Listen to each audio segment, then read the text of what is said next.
Renault Clio First Generation, 1990. Renault had replaced its R5 Supermini with a completely redesigned model, which had similar styling to the 1972 original, in 1984, but soon afterwards began working on an all-new Supermini to take the company into the 1990s.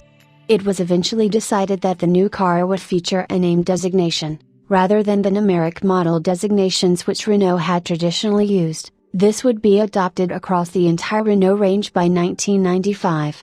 Cars like the Fuego Coupe, launched in 1980, had been an exception to this rule, and the last numeric Renault was the 19, launched in 1988, and by the end of 1996 the numeric model designations had completely disappeared from the Renault range.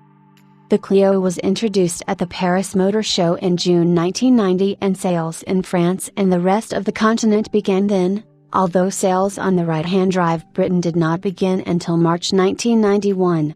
The Clio was the replacement to the hugely successful Renault 5, although this car remained in production until 1996 at a factory in Slovenia, where some versions of the Clio were later built.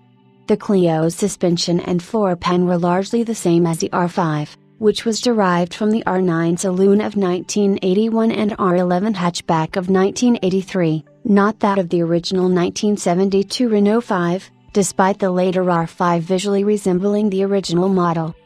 The suspension uses half-width torsion bars, full-width on higher-spec models, with trailing arms at the rear, and coil-sprung McPherson struts, attached to a thick pressed steel subframe at the front.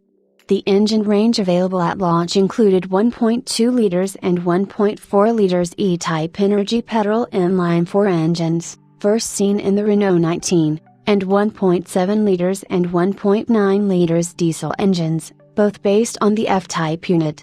The petrol engines gradually had their carburetors replaced with electronic fuel injection systems by the end of 1992, in order to conform to ever stricter pollutant emission regulations brought in by the EEC.